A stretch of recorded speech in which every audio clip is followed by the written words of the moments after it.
What's so special about Yosef's interpreting of the dreams? And why could all the king's horses and all the king's men not be able to understand the idea behind the dream? These people are skilled in understanding dimions and metaphors, interpreting dreams, but they couldn't do it.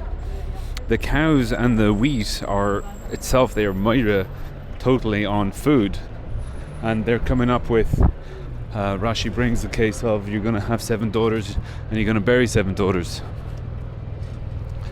Why could they not say the pashtus that it's talking about the famine and about plenty? And then when Yosef says this, then why is everyone going crazy? Because that's what the dreams are about.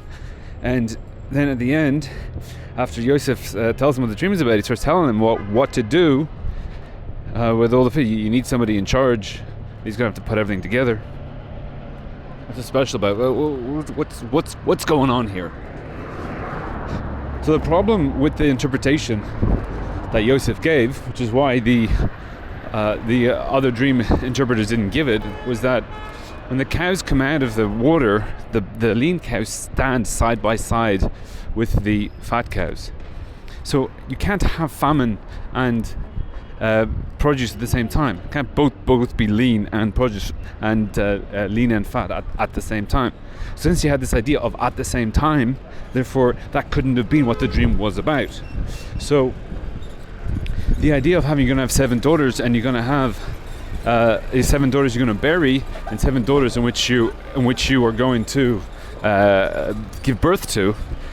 That pshat is not those 7 that were born are going to die, but at the same time you're going to have 7 daughters born and 7 daughters die. So you have 7 wives, you got 14 wives, or you got 100 wives.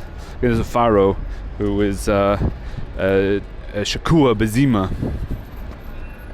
So these are the dreams. There were other dreams that Rashi doesn't bring, because again the pashtus is that everything has to happen at the same time, and some of the interpretations don't work at the same time, like going to war. You're not going to be going to war against 7 towns. You kind of take one at a time, or you might lose.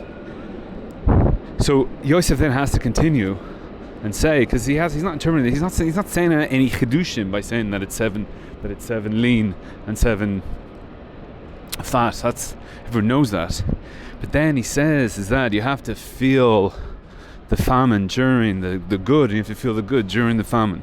So therefore you have to start taking taxes and you have to start storing up. So while the times are good, you still have your mind on the bad times. And you need to start storing up for the rainy days. So therefore the rainy day is in your mind while the sun is out. So therefore it is side by side. That is the interpretation that Yosef is given. And they're saying, Eza Chochmazeh.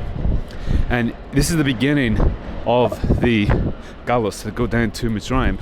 Starts with Yosef being promoted, getting that position of power, which he can then now bring his family down to Egypt. And it has to start off with the dreams. And the dreams is where you have opposites beside each other.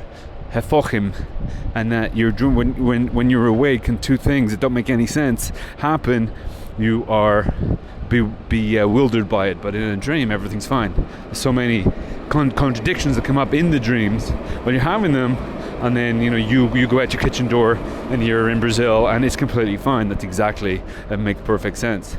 So it has to start off with this hippoch, where you have the 2 things, the fat and the lean, that are beside each other. That is the galus, because galus haynu kexholmim, we were like dreamers. So because in galus you have to have the state of holiness to Hashem and oneness with God and davening to filas and feeling all spiritual and stuff. But also you have the tirdas of Huslahars and the tirdas of Galus and the work in which you have to do, and the getting into the Gashmias, that those things are side by side. So that's why Yosef tried to start the Galus with that.